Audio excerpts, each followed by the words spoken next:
Ready, set, Gamecast.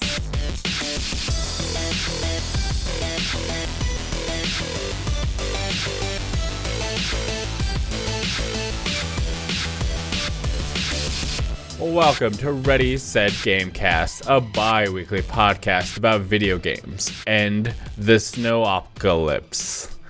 I'm Bryce, and I'm joined by the Snow Queen, Darian. I'm the Snow Queen. I'm wearing snow leggings. Just to further emphasize that I am the Queen of Snow. So festive. So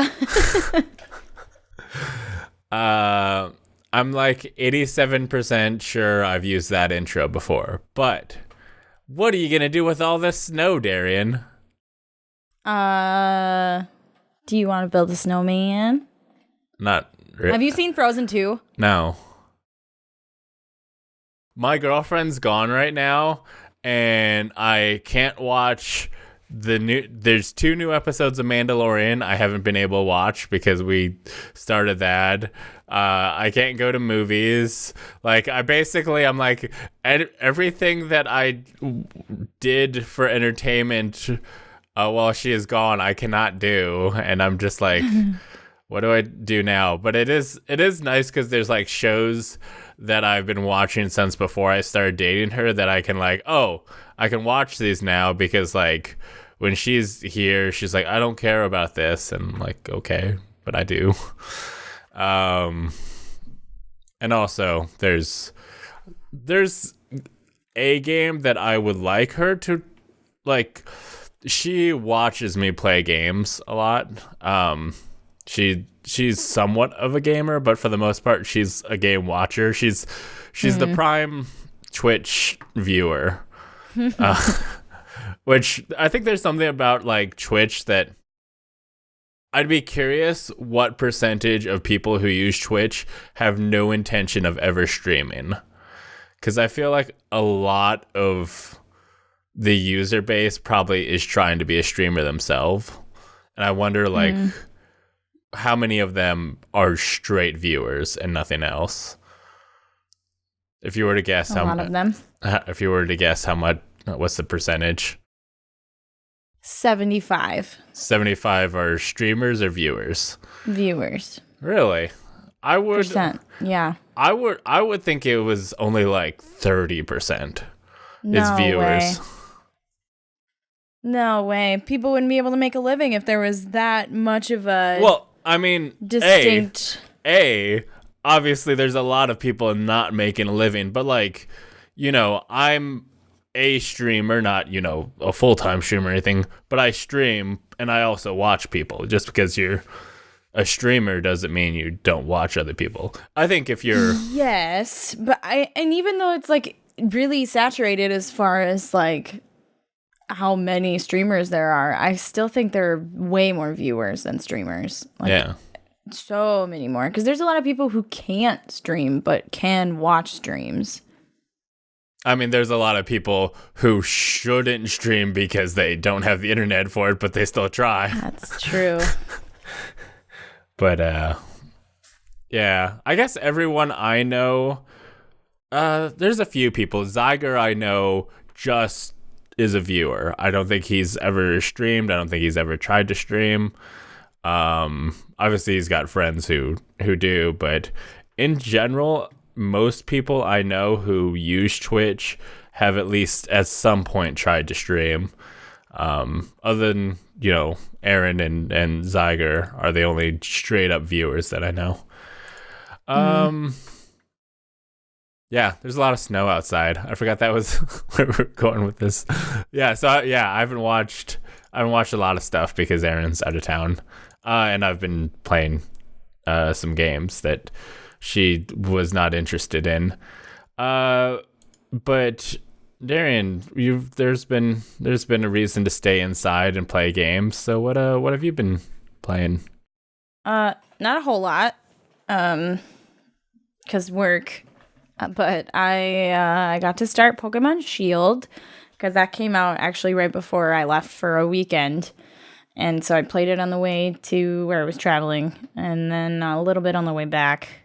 I'm not very far though. I've only beaten the first gym. Mr. Grass. Yeah, Milo. That I have a theory with absolutely no basis. Just He looks Yeah? He looks like a Ditto person. You think that he's a Ditto? Oh, I'm not the only person either. Look at it. He doesn't have a nose. His eyes are weird. He looks like Ditto to me. Okay, that's He looks vaguely like Ditto, and that's my theory. His face is weird, and he's super small, so I think he is Ditto. Okay. I also have been playing Dead by Daylight. There's a new chapter coming out again. The next killer is the Oni. He's a demon. He's related to a killer that has already come out. Her name is Rin. She's the spirit. But this is like one of her ancestors. And the survivor, her name is like Yui Kimura. Yeah, Yui Kimura. And she has a game-changing perk, which will allow her to re-raise dropped pallets, which is super exciting. I'm excited. They come out on the 3rd, so that chapter will be out by the time this episode comes out.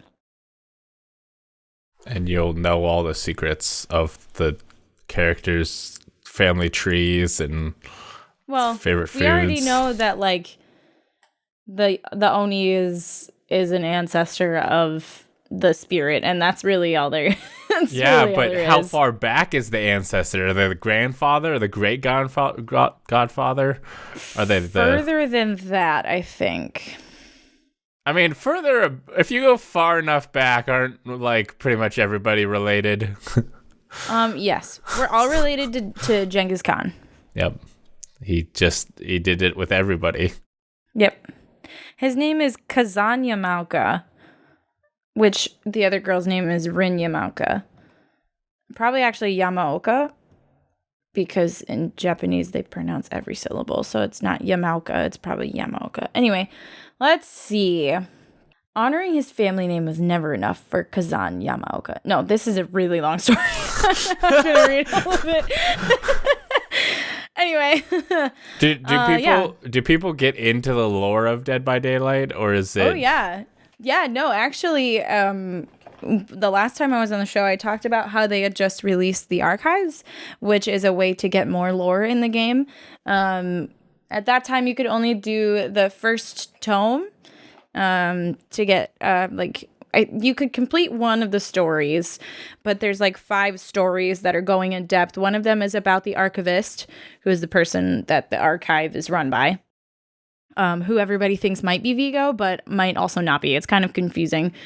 And then there's like a story about Claudette, who is one of the first survivors. And there's a story about the Trapper, who was one of the first killers. The Trapper was actually like their first killer that they made.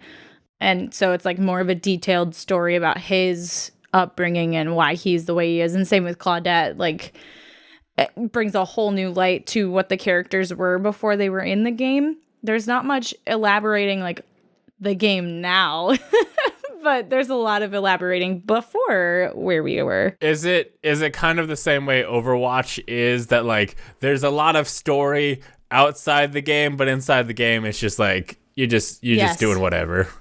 Exactly, just like that. Inside the game, it's the same thing over and over again, just different maps. So Dead by Daylight 2 we'll get a story mode where it's be like, okay, here we're exploring the backstory of the Stabby Man. Yes, very much. We'll get to play first-person perspective of the Trapper's childhood. Yeah, his name is Evan McMillan, and we'll get to play as Evan. That might actually be cool. Of like, I guess if let's say that the Trappers got, I don't know, you've probably read their backstory, but let's say the Trappers got like a backstory where his dad's a real butt, and so like early in his story you play as a survivor hiding from your dad, and then later you play as the killer hunting down your family for being dicks. So I don't know whether to be like super impressed because that's like kind of actually his exact backstory, or just like It's impressed with generic. you, or like disappointed with behavior because it's like, it's kind of look at obvious. this standard generic cliche story, like okay. But it does, like, that's pretty much it. Yeah, Okay. his dad was like super strict and abusive and shit. Yeah. And like you get more of that like lined out, like how fucking, because his dad was ran a mine and would abuse his workforce and stuff and abuse his children and stuff. I would have figured he was a hunter and like forced his kid to go hunting and trapping and stuff, and he was not into that, and basically like forced him into the lifestyle, and now he's like, it kind of messed with his mind, and thus he kind of he grew up to see everybody as prey, and thus how he became a killer. That makes sense. That's the way my generic like way would have been, not is a mine, because like I don't know how that relates to trapping, but kids have different interests than their dads. My dad ran a hardware store. I make a podcast about Ready Set Gamecasting. Yeah, I mean, it's the so Dead by Daylight. Yeah. The new chapter comes out on Tuesday. And now I think the story sucks. So wow, you couldn't have been like, I'm a really good writer. No, okay. Anything? I feel like you did a better job than they did. So okay. Now the story is less has less appeal for me. I mean, it's I think with that, in the same way that like Overwatch, it's like at the end of the day, all the Overwatch story has no effect on the gameplay. You could be super into the story or not care about it at all, and the game is exactly the same for you. So, right. Yeah, I'm not sure if them having a really good story benefits them or not, but I'll be curious if Overwatch is now embracing their story and doing a story mode. I wonder if Dead by Daylight will ever try for that. But there's maybe another game that you've been playing that's been pushing their story. League of Legends. Yeah, that one.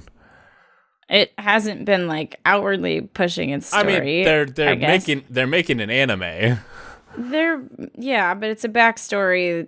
Yeah. About one of their most or a few of their most popular characters. Like, it's got Jinx and Vi and Echo, and Jinx and Echo are two of the most played champions in the game. Yeah. Which is exciting because I'm a Jinx main. Hi.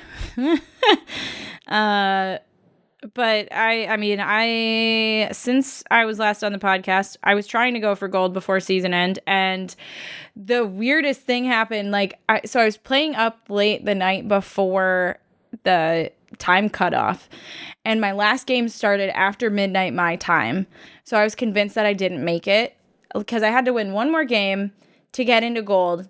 And I started that game, and I finished that game. I started at like 12:05 or whatever, and I finished it at like 12:45. And I was like, okay, well, I probably didn't get gold, but I did. I got gold before the season ended, and I got all the gold season benefits and stuff, like the free skin and shit, which I'm really excited about because I've gotten gold the last like 3 or 4 seasons. So I didn't want to break that, even though I've been more casual this season. I stayed up late with Snow, and he carried me to gold because I'm bad. And now the new season's fucking wild. Oh my god. They were making such weird changes that are so hard to adjust to. So they made Dragon more important like 2 or 3 seasons ago by like changing it from just like a standard dragon to like the elemental dragons with like air, earth, fire, and water. So it's like Cloud Drake, Ocean Drake, Infernal Drake and Josh. Yeah. And the Mountain Drake. But like now, once you've killed like I think 3 dragons, you get you capture the dragon's soul, and like it changes the map. Like if the 3rd dragon is like an infernal dragon, it destroys parts of the map so that you can move through stuff that was a solid wall before. If you kill the Cloud Drake, there's like movement speed buffs kind of scattered throughout the map, like sections that are movement speed buffs.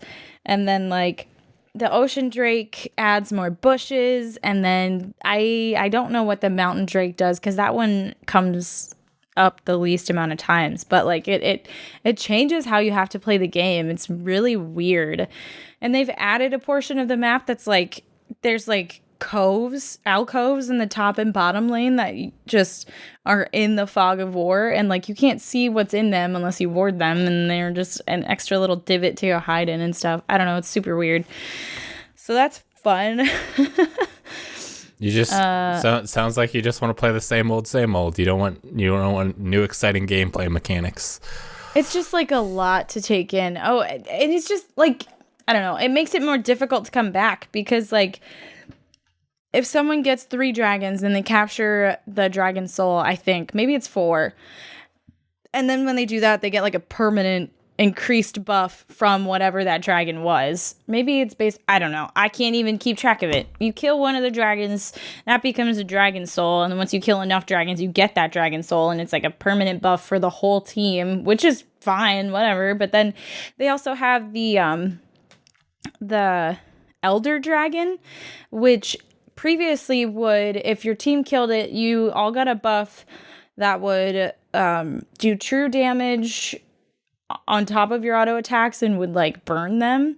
But now the Elder Dragon is like, it's an execute, so once they're below a certain health percentage, it just kills them. It's kind of nuts.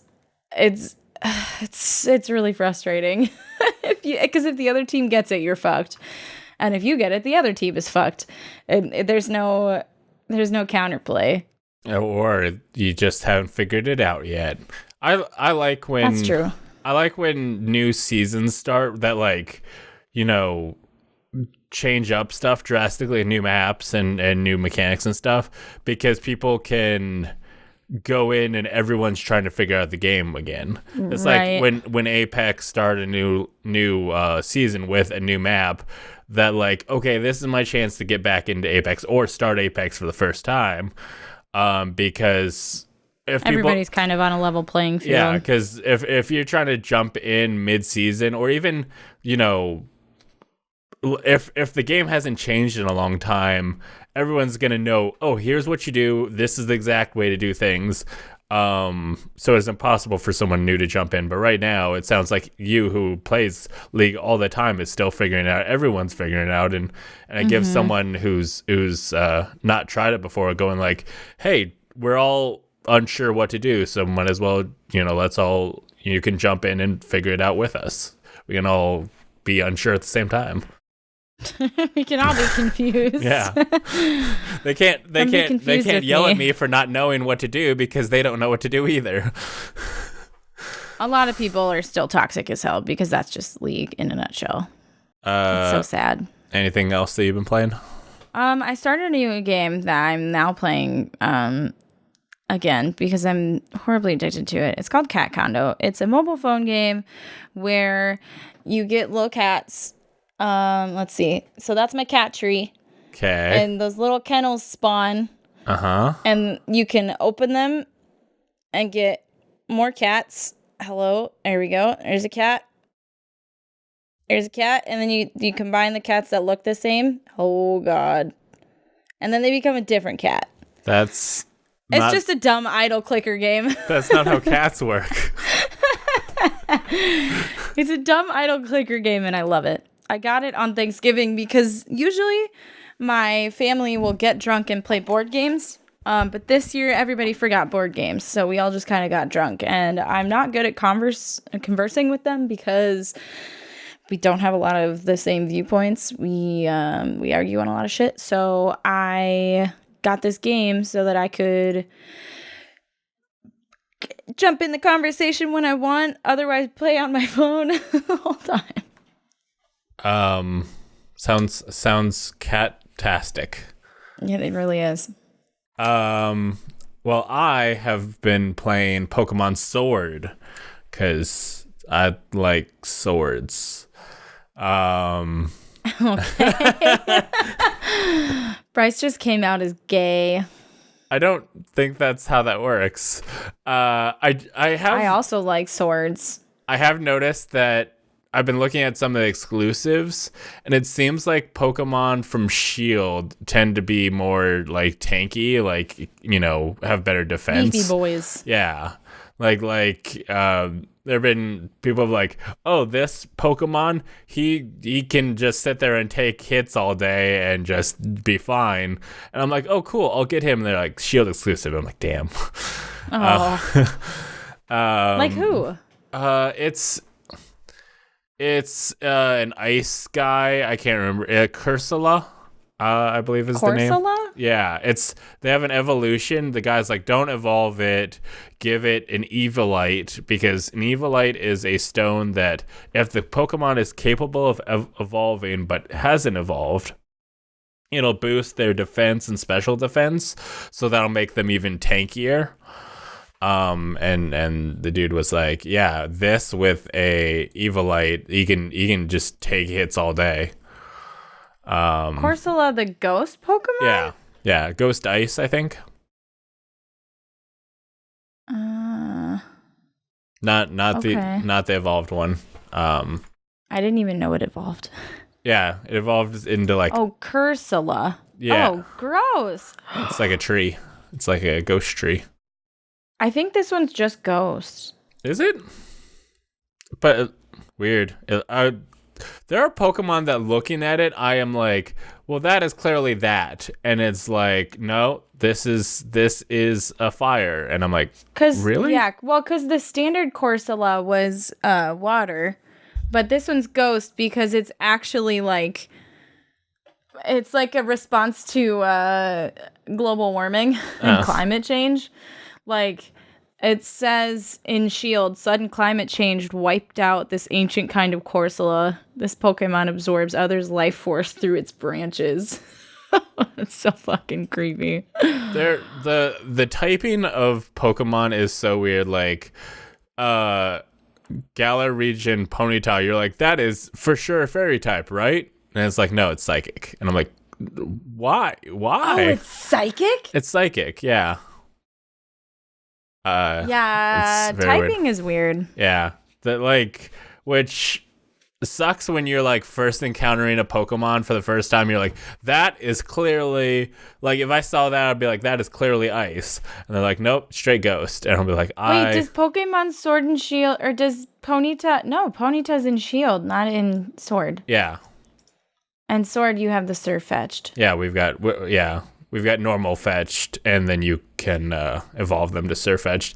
And yeah, some of the evolution, how to evolve some of them are pretty complicated.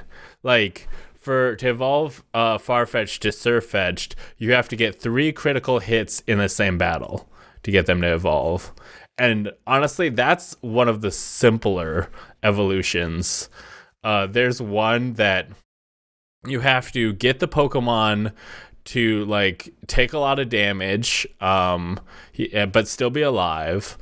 And then you have to go under a certain stone in the wild area with the Pokemon damaged in your party while you go under the stone, and then it'll evolve. What the fuck? It's some of this is like, you need a guide, or you need a YouTuber to know this stuff, and I'm not a fan of that. Like, I want games to be able to completely be playable, full experience, without looking anything up. And I don't think it is realistic for anybody to have figured that out on their own. It would be a random ass, I did it. And then you'd have to, like, backtrack and figure out, like, why it worked. Yikes. But yeah, that would suck. But Pokemon Sword, I beat it. I'm now the champion. It was a really cool story. I mean, I really like, in a certain way, that I think the story is about Hop more than you, because like, you don't really talk. Like, I mean, you can respond to stuff, but at the end of the day, you're kind of a blank slate for yourself, which in general, I'm not a fan of, because it makes me feel less part of the story than more part of the story. Whereas, Hop is his own deal. And obviously early on, people are just like, Hop's annoying. But like, he has a really cool character arc. And then once you become champion, you get credits. And then there's an epilogue story, which kind of wraps up Hop's story. There's a little bit more. And by the end of that, like, Hop has figured out what. So are there multiple champions? No, there's. So you beat Leon, yeah. Yeah, Leon, whatever. Yeah, obviously. Aww. Did you think that you weren't gonna beat Leon at the end?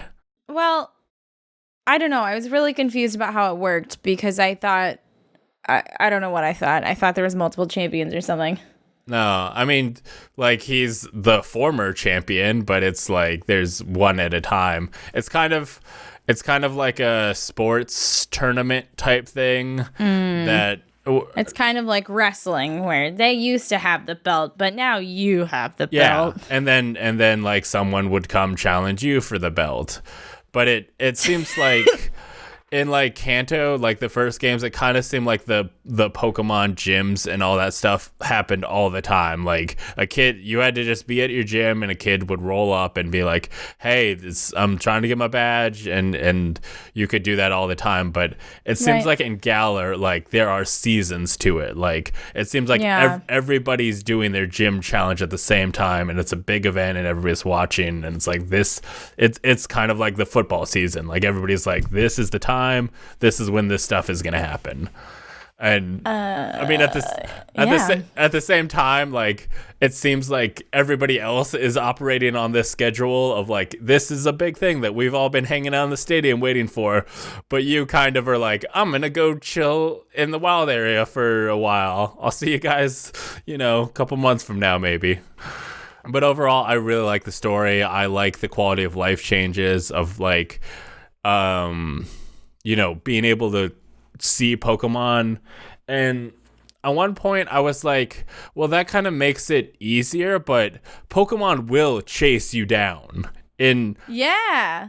I think that was my favorite part. Yeah, because you'll be like, oh, I'm fine. I'll just avoid them. There have been times that I've just been like trying to, go after a specific Pokemon, and another Pokemon will just charge after me. And I'm like, guess I'm fighting you now. And they definitely laid out some of the areas that you cannot easily avoid Pokemon. So it's not a matter of like, oh, you're just avoiding them and you're fine. There are times that you're just gonna have to deal with it, or you could try and duck and weave, but it's probably not gonna work out. I mean, you can use repels, but like I don't think I've ever touched a repel in any game. I just battle them real good. I am excited. Me and Beckers have been talking about it since I got her a Switch, that we're gonna do a competitive Nuzlocke run that I'm excited for. God. We're going to, do individual Nuzlocke runs, and then after each gym, we're gonna battle each other, and whoever loses the battle has to release one of our Pokemon. So it's going to make it, like, really interesting. Does the person who lost get to choose what they release? Yeah. I think they have to release it from their... we'll have to nail down the specifics, but it's probably going to be, like, the team that you battled with. But, very much a Nuzlocke run is, like, you only have so many Pokemon that you get a chance to catch. So, you got to make the best of what you have, so losing them is going to make it harder. Pokemon Sword and Shield, very, very fun. I like the stuff that they're doing in terms of like the raid events, because they've already got 3 special raids going right now. the Butterfree, the Corviknight, and the I keep forgetting him. He's the sword one, Waterstone one. But there's special Pokemon that have special moves and look different, and they encourage people to work together to do these raids and stuff. And then they've already announced the Snorlax raid for December, so it's like, oh cool, like it seems like they're going to encourage people to jump back into the game to do these raids and stuff even after you finished it, or even, you know, completed your Pokedex. You can think, oh, you know, I did all this stuff. Like, they're gonna give you a reason to go back, which I'm excited about. And there's stuff like making your team competitive ready, and even like trying competitive stuff is way easier. You don't to make your Pokemon remember stuff is you don't need any special currency. There's literally a guy in every Pokemon Center who is like, I will tell your Pokemon how to remember moves, so you never have to worry, oh, I made them forget the wrong move. It's fine. You can always go back. And when you beat the game, you unlock the battle tower, and in the battle tower there's a guy who, if your Pokemon is level 100, you can hyper train them, and that'll give them max IVs. So I've been making my starter, you know, have perfect IVs. And in the battle tower, you know, can battle kind of harder teams competitively. And I remember trying to do that in Sun and Moon, and I just did not stand a chance. I just got my ass kicked.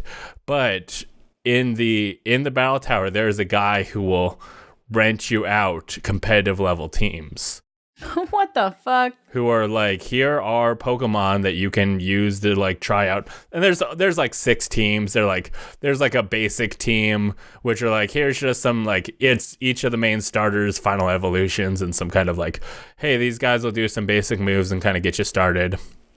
And then there's like, here's a team that is built around defense, of like, here's like having them use this move early on will help set you up and kind of like get you a feel for competitive play, so that like, you know, people can try that end game content who probably, you know, wouldn't even know where to start. Which is good, because to be able to unlock the ability to even find out the IVs of your Pokemon, you needed to win 6 battle tower battles. And if I did not have the rental teams, I probably would not be able to do it. Especially Especially after I checked the IVs of my like team I had been rolling with the entire time, and like half their IVs were not very good. They're terrible. Yeah.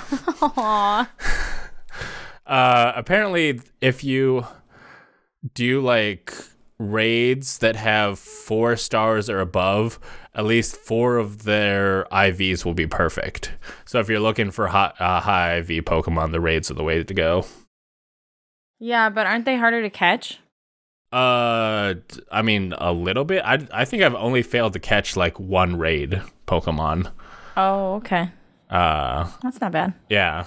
I don't know if you don't have the gym badges to allow you to catch higher level Pokemon, you might run into a problem. But worst case scenario, you still get the rewards of like XP candy and TRs and all that stuff that you would get other than the straight up Pokemon. I've also been playing the Outer Worlds, which I'm still very early on. I've kind of gone through the second area and kind of progressed to the third area, I guess. Like, okay, you start on a planet, you gotta make a decision and stuff to get power for your ship. Once you do that, they're like, go to this other ship, this like huge fleet carrier type thing, and talk to this person to get access to the next area. And I kind of went around and talked to everybody, because this is very much a game about talking to people. There's shooting stuff, but honestly, like, it's more of a talking game than a shooting game. Unless I guess you could probably make it a straight shooting game if you really wanted. I think you are technically allowed to just kill anybody you want. I That sounds terrible. Yeah, I haven't tried it, but I think it's possible. But I really like so I've only seen 2 romance things so far, and they have both been queer, which I was like, oh, that's really cool, because one of your companions one of the first companions you can get, Pavarti, she was very interested in an engineer on that first fleet carrier that you go to. And I was like, oh, okay, like, I guess, she's an engineer. She wants to go learn about other engineer stuff. And then as their kind of that quest line continues, it's basically about Pavarti going like, I think she likes me. I like her. And I'm like, oh, cool. She's gay. But then also she kind of reveals that she's kind of asexual as well. That she's like, I really like her, but also I'm kind of not into sex. And kind of, you're kind of like counseling her and consoling her? No, kind of helping her figure out what to do. Okay. Like she's like, what do I do, Captain? And you can be, like, just, figure it out, or, like, just tell her how you feel. There are options to go, well, what about me? And I just felt like creeped out that was like even an option. Like, dude, like, she's got a thing here. Like, don't be weird about it. Like, don't make it about you. But yeah, I really like that it kind of made, and it didn't make it like, oh my god, they're gay. Like, it wasn't a huge deal. It's just like, I think this other chick is cool. I can't tell. It was very much like, she couldn't tell if the other engineer was into her because they had just been like texting, and she's like, what does this message mean? It felt kind of like high school relationship-y, which was kind of cute. And then I'm kind of inferring this based on logs, but one of the kind of guys on the fleet carrier who is sort of with the bad guys, like, I mean, who you consider the bad guys, kind of up to you, but he was friends, or he had a thing with the old captain of the ship that you have, and who's dead now. Yeah, who's dead now. Like, right. Yeah, he dies right away because, you crush him. which is kind of funny. Like, you can, that people will ask of like, oh, I know that ship. Like, what happened to the captain? And then you would like, you could like lie and be like, oh, he died from this. I wasn't related to it. I kind of. He died from this. Yeah. Don't look too closely at it. It's fine. I mean, I always go with the kind of vaguer truth of like, oh, he died from a escape pod accident, and leave out the fact of like, the accident was that my escape pod crushed him. But it's also funny that you can also introduce yourself as him. I never have, but like, if I actually got lucky that I never have, because if like somebody knows who he is and recognizes him, that could probably go real bad for you.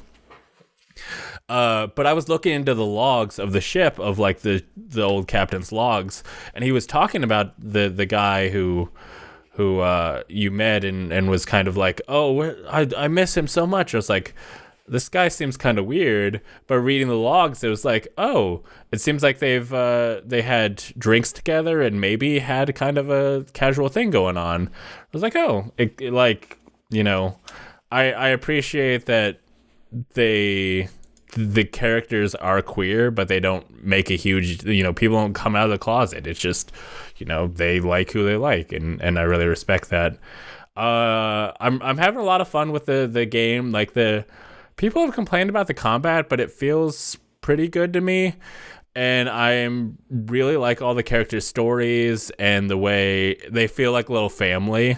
Like right now, I have 4 companions, and when I go back to the ship, also the ship itself has an AI, so that'll sometimes I've had conversations with it, and the ship will be like, so and so are talking in the kitchen, and then I'll go up to the kitchen, and like one of the companions is like pestering the other. And I'm like, oh, this is like the world feels really cool and alive, and I'm still very early on, but I'm having a lot of fun with it. This is the game that my girlfriend did not care to watch at all. So you've been able to play it this whole time. Yeah, I mean, on one hand, I like sharing stories with my girlfriend. It's nice to have like, these conversations of like, man, it was really cool how they handled this character and all that stuff.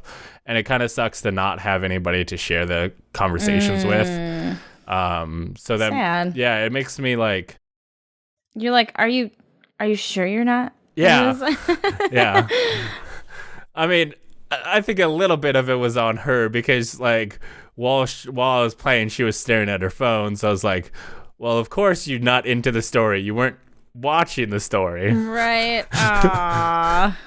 But yeah, I guess I'll just mutter on and just think to myself, man, that's real cool. It would be nice to share this with somebody, but I guess I'll deal. I also downloaded Killer Queen Black because I saw some people on Twitter saying how cool it is, and it was on sale for Black Friday. I don't think it's for me. It is based on it is a port of a arcade game that is well loved. It's got like you can play as either a queen or a worker. And there's 3 ways. Is it a B game? What? Is it a B game? Yeah, kind of. Are you bees?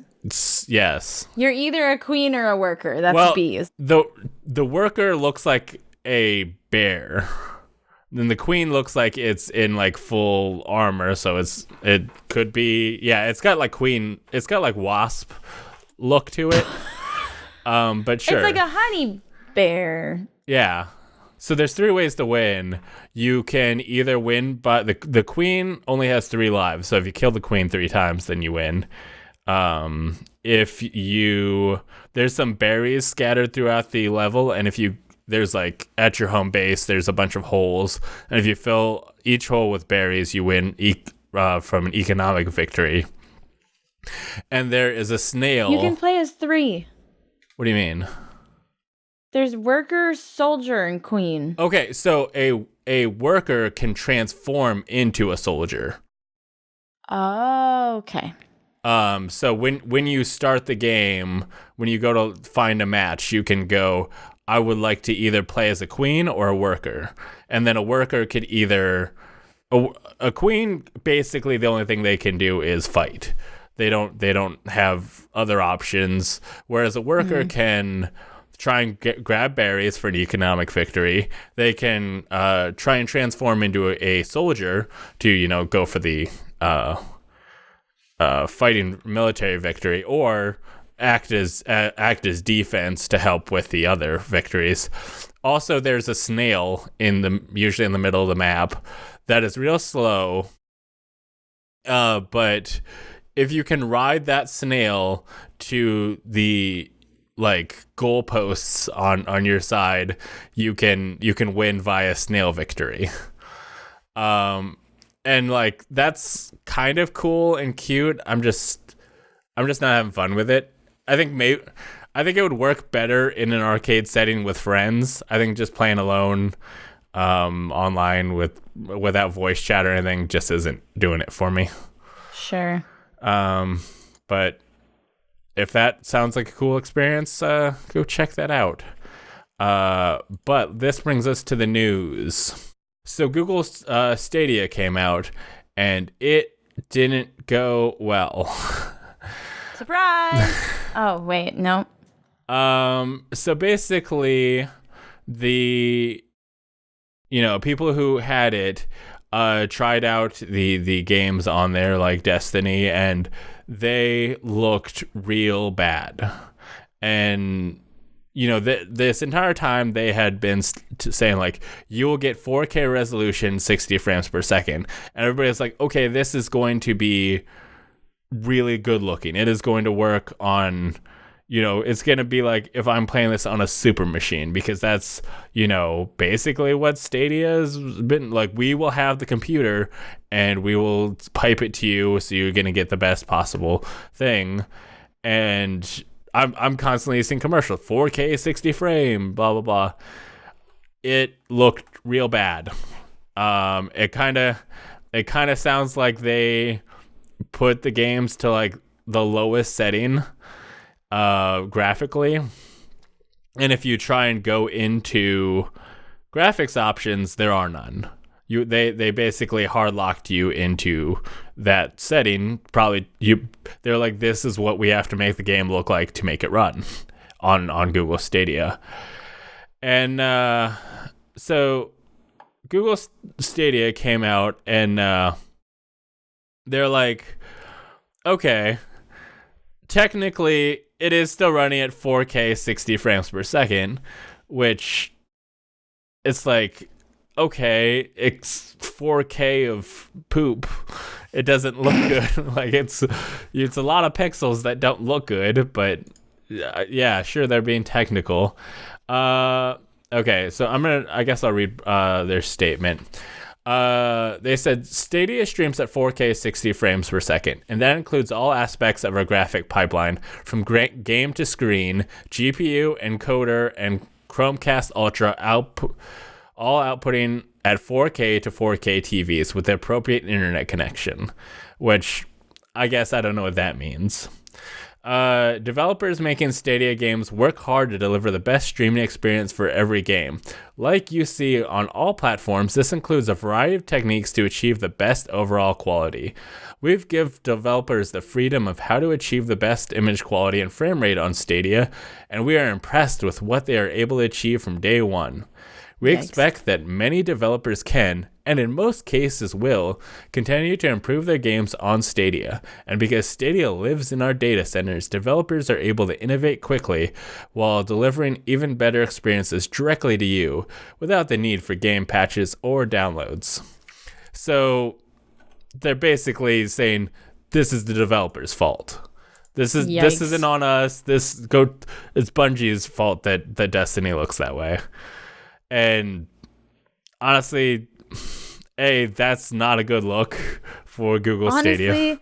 Yeah, fuck you, Google. And two, like, the only way this even had a chance of working was if they nailed it right away. And I don't think anybody's gonna be picking up Stadia anytime soon.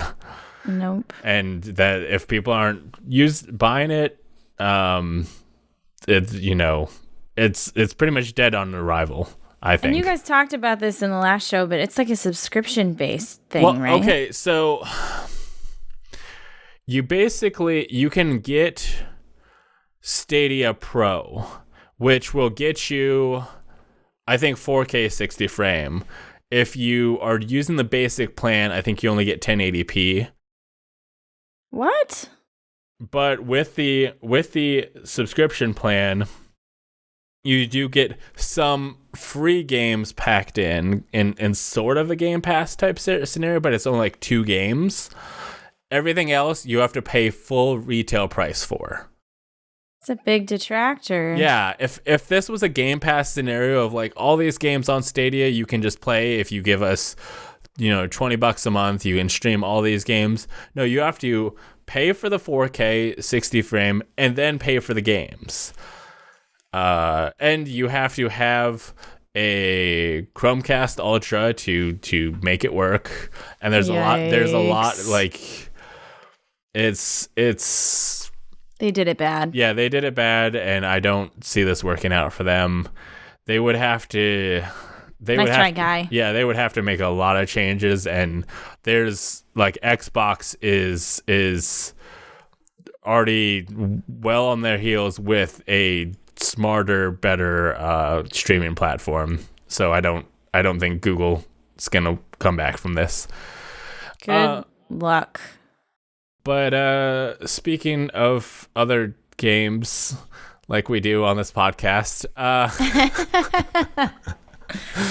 no, we literally just talk about Dead by Daylight and the Outer Worlds. That's the podcast now. Oh, another game. I didn't mention this. Another game that I've been playing is Beat Saber, just because I downloaded a bunch of custom songs. Cool. There's the problem with the custom songs for Beat Saber is that 90% of them only have super hard setting. They did not map them on easy. Yikes. And it is like, I cannot do this. Can't. That sucks. Yeah. But they're still cool. And I came up with that. I don't know if you know this, but there's somebody who mapped the entire Shrek movie as a Beat Saber song. You talked about that in the last podcast as well. Yeah. And I thought, I think you talked about making it a goal. Yeah, I tweeted out that I think that would be cool to as an Extra Life goal if we can hit $500. But before the Extra Life stream, I will play the entire Shrek movie on Beat Saber. Before the stream? If we hit the goal before the stream, that way I can put it in the schedule. Oh, sure. Okay. And then we'll do stuff during the stream itself. Fucking hilarious. So is it just the audio from it, or is the movie in the game? It's the entire audio. It's not like you don't see the game, but it's every word. It's every all the music and stuff too. Yeah, everything. Oh every sound God. in there is a beat. Have you looked at it? There's, if you go into my tweets, there's some people who played it, and I looked at a little bit of it, and I'm like, this looks like it's just an endurance thing of playing the game for an hour and a half. So, can you fail out of Beat Saber? Yeah, I mean, there is, I don't know what the level is. Most of the time I play on no fail just because it's like, well, I don't want to. Right. But you can. I do think this was built that if you're at least trying, you won't fail. So I think I could play it on fail mode and survive as long as I'm trying. So, yeah. Hey, well, we'll have to, once the new year starts, the new Extra Life page will be up because they give you a new one every year. So once that starts, I'll try and tell people, hey, if you want to see me play Shrek on Beat Saber, that's a thing. But there is something that happened that made me less wanting to play Beat Saber. Facebook now owns the Beat Saber developer. That's a nightmare. That's a nightmare scenario. Yeah, it's anytime Facebook is involved, I'm kind of like, I don't love this anymore. Not wild about this. So basically, what kind of happened is Oculus bought Beat Saber, but Facebook owns Oculus. Right. Oh, that's spooky. Spooky scary. Which I don't know if many people know that like Becker's bought an Oculus, and I'm like, that's Facebook, right? Like, you're letting Facebook into your face. Into your face? Because I mean, Facebook for sure has a bad rap right now. People they did some real bad stuff. So in general, like, they deserve it. If you think Facebook is bad, then that same rap should be attached to the products that they own. Which, agreed. I mean, that's Oculus, that's Instagram. I don't know what else. They probably own a lot of stuff, but that's the two I know for sure. So yeah, I guess I don't know how this will affect things going forward. Are they going to remove it from Steam to try and, because that is Oculus has funded a bunch of games, but they've made it exclusive to the Oculus store, and you cannot play Oculus games without an Oculus. You cannot use any other headset. There are ways to get around it. There are people who have basically set up hacks to trick the Oculus in the Oculus store into thinking that you're using a Oculus, but normally they're like, no, you need an Oculus. So they are very much a gated community that you have to use what they want and how they want to be able to play the games that they do. So I don't love this. This is not something I'm excited for. And anytime Facebook's involved, I'm kind of like, ugh. But super apprehensive. Yeah, but hopefully not too much will change for Beat Saber, because in general, that's like when people are like, it's a really good game and people love it. It's got a huge following. So I hope they don't do anything crazy with it, because that could be terrible for the game. Yeah, when I show people VR, I'll take them through several VR experiences, and for the most part, people are like, what was your favorite? They're usually like Beat Saber. And it's because it's so simple and it's satisfying and stuff. They really nailed that formula. And I really hope Facebook doesn't ruin it, and we'll see. Hard to say. Facebook kind of ruins everything. But there's a new VR experience that people are both excited for and upset about. And it's a new Half-Life game. Yay, Half-Life. People love that. Have you played Half-Life? I've never played a Half-Life either. I feel like, I mean, I'm oldish. I'm older than some. And I have never played a Half-Life. I don't know if it just went by me. I just didn't notice its existence or whatever, but I have not played Half-Life 1 or 2. So I played Portal. I like Portal, and I know that's tied to Half-Life in ways. You know, there are references to Half-Life stuff in Portal. Yeah, they take place in the same universe. Yeah. You know, GLaDOS makes reference to Black Mesa, which is a thing in Half-Life, I guess. Yeah. Yep. They are making Half-Life Alyx, which apparently Alyx is one of the characters in Half-Life 2, and this takes place apparently between Half-Life 1 and 2, as kind of like a prequel to 2, and explores the story of Alyx Vance and her father Eli as they form a resistance to take on the invasion of the alien force known as the Combine. We knew for a while that Steam themselves, Valve, was working on a VR experience. Apparently, they've been working on this for like 10 years, but on the VR experience? Yeah. Holy fuck. Because there have been, I guess, rumors of this for a while. I hadn't heard the rumors until the index came out, because they were like, we have something that is going to make use of this equipment that we have made.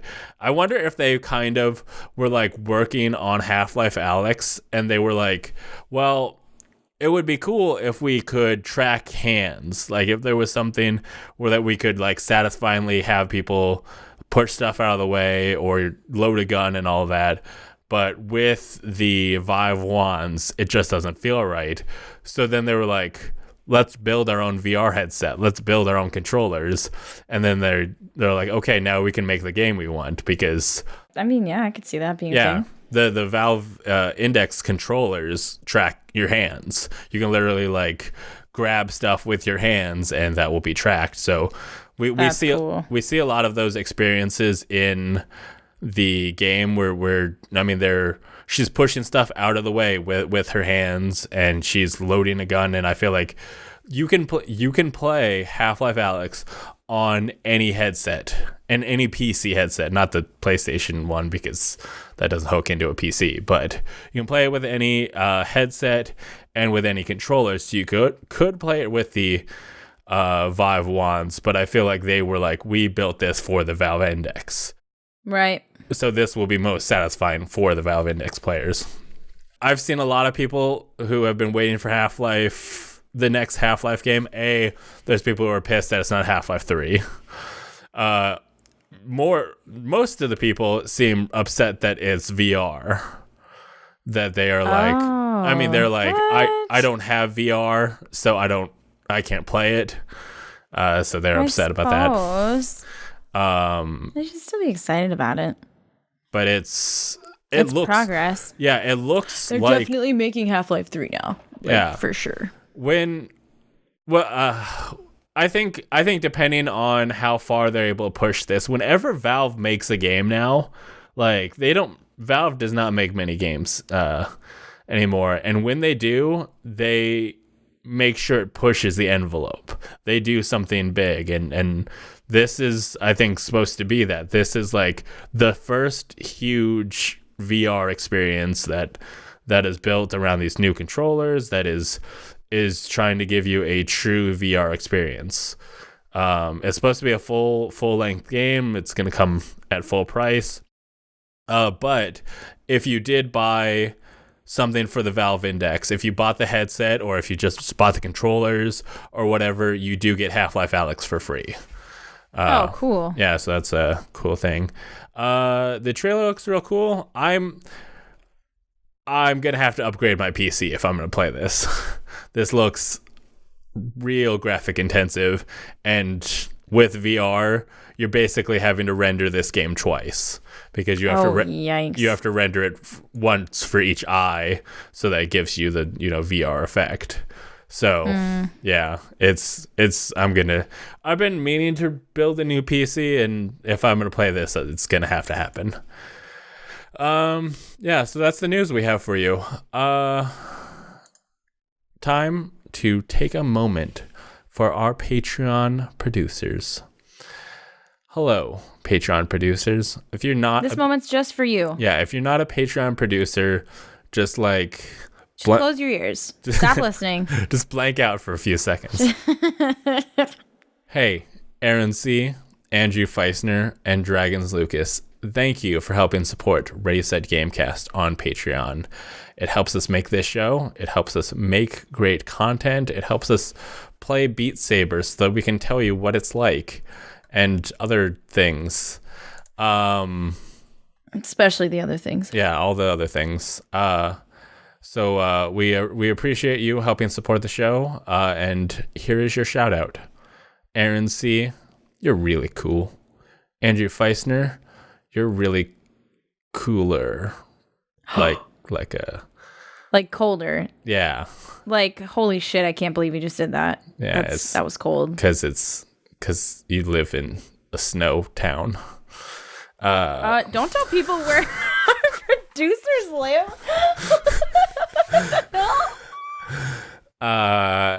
Dragons Lucas, you're a dragon. You're really hot. So you're both sexy. Because you're a dragon and because of where you're located. Yep. Oh my god. I'm doxing all the producers. Don't be a Patreon producer because Bryce will expose you. Do you think people know where Aaron C. lives? If they know where you live. Yeah. Well, if you... So go ahead. What's your address, Bryce? Yeah. People will know for sure. If you would like the Patreon producer experience, you can go to patreon.com/lastgeek. And but we can't blame you if you don't want it at this point. And support us at the $5 a month level, and we will shout out your name and temperature of your, your location. Thank you for supporting the show. Topic of the show is dead. Why is it still in the outline? Because it's there, and if you read it, it says topic of the show is dead. Beer recommendations time. Darian, give me 3 beer recommendations. Okay, so I went to Nebraska for my Thanksgiving because that's where my dad lives. Dad, you're not even a producer. Doxing your dad. But I tried 4 different beers.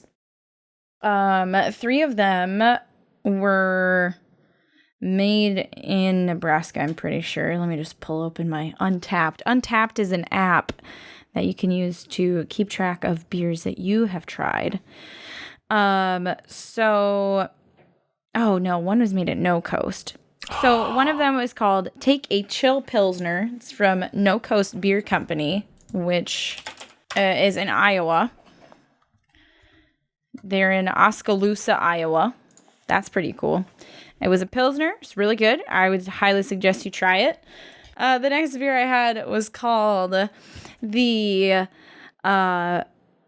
from Distill, which is a brewery in Illinois. And it's called the Wild Sour Series. It's a triple berry. It's a limited release beer. So if you find it somewhere and if you like sours, I highly suggest it. It was so good. So sour. So fruity. Loved it. The last one I had was the Laser Quest 2.0 made by Cosmic Eye Brewing. It's a brewed IPA brewed with hibiscus. So it's like a floral IPA. It was really yummy. I was hesitant to try it, but now that I've tried it, I have to go back to get more. I love it so much. Those are the 3 beers I would recommend this time. Okay. I'll do a beer segment every fucking show forever. I don't know if you listened to the last one, but I think it was movie recommendations I had Teddy do. So I've just been swapping in different things. I thought I listened to it, but I missed that part. Wait, he probably talked about Frozen. Maybe. No, that was before Frozen came out. That wasn't out yet. That just came out. Questions, comments. Darren, do you want to? Yeah, do you want to be a part of the show? Go to readysetgamecast.com/submit to submit a question, comment, or your favorite kind of lotion for us to read on the show. Why is that so funny?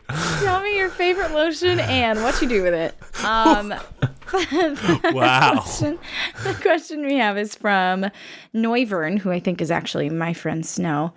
He asks, what is your favorite Pokemon type and why? Bryce, you go first. Man.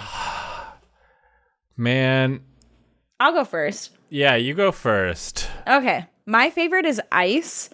Because I don't know why. I just have like an affinity with ice. I really like, I don't know, like ice and the cold and stuff, even though I hate going outside when it's wintertime. I don't know. There's just something about ice that I really like. I used to like water. Like when I was growing up, water was my favorite. But then once ice became an official type, I was like, that one, that's my type. So I've been trying in this particular game in Shield. I've been trying to level up so that I can go to the ice part of the wild area that I have access to catch all of the ice types because I love them so much. Yeah, the iced route is basically on your way to the last gym. So you won't encounter a lot of the ice people till then. There is an area in the wild area that's like ice though. Like I saw a bunch of snow runs and stuff. And it was like snowing in the tiny little area. It depends on the weather because the weather will change all the time. So, you know. Well, but there was like different sections. I'm going to go find it. Okay. There's every section will have different weather that will change every day. So depending on the section and the time of day, it'll depend on what Pokemon are there. So I've wasted my opportunity to get a snow runt? I mean, maybe, but also it's more the Pokemon that you can get there is more dependent on the gym badges you have and that stuff changes. You'll have other opportunities. It changes every day. It's different weather. Anyway, I'm really liking some of the dark type in the new in Sword and Shield. I was like, well, fighting's pretty cool. I like being a strong boy. Because like at a certain point, I'm like, what gym would I want to run? Because that's, I think, a good question of like, if you're going to pick one type of, if you're going to run a gym, what kind of gym would you run? Ghost. Because it's hard for things to hit ghosts. Yes. Also, the ghost Pokemon are all like super like creepy and cute. Oh, there's actually, I like Ghost because some of them like some of the stuff they'll inhabit. I really like that sword one that is a ghost type because it's a ghost that haunts a sword. He's Hodenge? Yeah, Honedenge, and then it evolves into Dewblade, and I really like him. So I could Honedge. Yeah. Honedge, there we go. That's him. But I think it'd probably be grass. It would probably, because they're... you're one of them weed snorters. No. No. I would, like, Corviknight's pretty dope. So I was like, well, Dark would be cool because then I could rock Corviknight. But yeah, I think in general, the problem is like grass. I don't know how many. Just obviously, there's a grass starter every time, right? But I'm trying to think of some really cool grass type in general ones that I would like. Best grass type Pokemon. You're probably gonna get starters. Roserade, Executor, Breloom, Vileplume, Tangrowth, Leafeon, Meganium. Oh, that's a starter. Damn it. Victory Bell, Shiftry, Bellossom. Hold on, let me look at Dark type. I don't know what that is, but I feel like I'm required to do it now. What? I googled Dark type on Bulbapedia, and I'll take you through the pure Dark type. There's some dope ones in there. Absol is pretty cute. Darkrai is pretty cute. Purloin and Leopard are pretty dope. And then if you're going with dual type, which I'm pretty sure if you run a gym, you're open to those. There's a bunch of cool ones: Houndoom, Sableye, Guzzlord. Oh, I loved Scraggy. And Greninja. But at the bottom it says PokeStar Studios opponents, and I don't know what that means, but there's one that says Bryson Man. And I'm like, so wait, am I already there? Am I already a Dark type? You already did it. Yeah. Dark and Psychic, it looks like. Yeah. Plus Marnie rolls Dark type, and she's Marnie is wife material. She's real cool. Marnie is waifu. So I'm gonna go Dark. Let's be clear. If you were going to run a gym, would it be Ice or would it be Ghost? Ghost. Ghost. Man, the Ghost, like if you read the Pokedex information on Ghost type, they're real creepy. They are real creepy. I love it. They're like, I'm all about it. What is it? There's a fire ghost one, and there's like, its flame burns from the souls of children, and it burns real bright if the children is real young. And it's like, okay, that's Pokemon. I can totally understand why people would be like, I need to capture these Pokemon and get them ready to battle each other, because some of them real scary. I would want one of the Pokemon who is fighting on my side, because I would not want to fight those myself. Okay, well, that is all the questions we have. So this brings us to housekeeping. Oh, you're talking about this one. The younger the life this Pokemon absorbs, the brighter and eerier the flame on its head burns. Yeah, what type? That's Litwick. Litwick, yeah. It's the little candle Pokemon. So creeps. Housekeeping. Go to lastgeek.com for links for the podcast on all your favorite podcast services, including iTunes, Spotify, Stitcher, as well as the video version on YouTube. On Thanksgiving, I sat down and made an About Us page. It's real cool. It's at the top. If you like the show, please subscribe, rate, and review it on iTunes and Stitcher. It helps us grow and become more powerful. Thanks for slowing down for me. She was drinking water. Other Last Geek stuff you should check out. There's a merch store. It exists. Small Business Saturday is over, but you can still buy merch from us. Monster Prom. When is actually Monster Prom Part 2 should be out for everybody, which I think I need to manually do after this podcast is done recording. Oh, no. And then for Patreon supporters, the Who's Your Daddy Let's Play will be out. It is me and Becker's trying to kill ourselves as babies or stop that from happening as daddies. Ugh, that game is so good. I love that game, but nobody will play it with me. They had an update for it because I've played it before, and it makes it really hard for a dad because you can't just grab the baby. You need to find a special baby grabber item to be able to grab them. And what? Yeah, that's like, okay, that makes it real hard for the daddy. And I don't know if they changed the graphics in some way, but that after, I don't know, it was about 40 minutes into the Let's Play, I just got real motion sick and just had to like stop for a little bit. Which is, yeah, I don't know what's changed because I've played that game for quite a while and didn't have issues. So I was like, I'm not sure what's different. But yeah, I know there's been updates because there's a lot of game stuff. They also added animals that'll spawn in and they'll like poop so the baby can eat the animal's poop and get sick. Oh no. You can watch all that quality content on patreon.com/lastgeek. Also, we have a vlog from GalaxyCon out. Me, Aaron, and Beckers went to GalaxyCon. I spoke to Karen Gillan. Beckers bought a Buster Sword, and other cool stuff happened.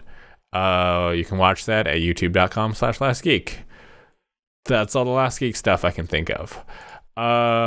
This brings us to everyone's favorite part of the podcast. Everything else in it's garbage, but this is the best. Darian, where can people find you? Twitch.tv/dexterity. DEXTERIDEE. I also occasionally will tweet on Twitter and think about posting on Instagram, but don't really. I will open it in my Mindscape, but not on my phone. Oh no, I open the app, but I just am never like, yeah, I never take pictures that I'm like, yeah, this is Instagram worthy. My Instagram is terrible. Yeah, I don't Insta very much, and I think Teddy only Instas when he's about to go live. Insta's a weird app. I feel like unless your whole life is Insta, that's what you Insta. I think the thing that makes me not want to use Instagram is that you can only use it from the app. Because like I like putting clips and like, you know, stuff on there, but I then have to take the video file, like upload it somewhere that I can then download it to my phone that I can then upload to Instagram. It's a pain in the butt. But if you want to see that content from me, you can go to Instagram.com/LastGeekPlays. You go to Twitter.com/LastGeek. You go to Facebook.com/LastGeek. You can go to YouTube.com/LastGeek. You can go to Twitch.tv/LastGeekPlays. And you can go to LastGeek.com for the links to all the podcasts, audio files, and other cool stuff that exists there. Mostly just podcast audio files. Also, there's a cool picture of me and Aaron and Beckers. They're separate pictures, but they're there, and it's cool.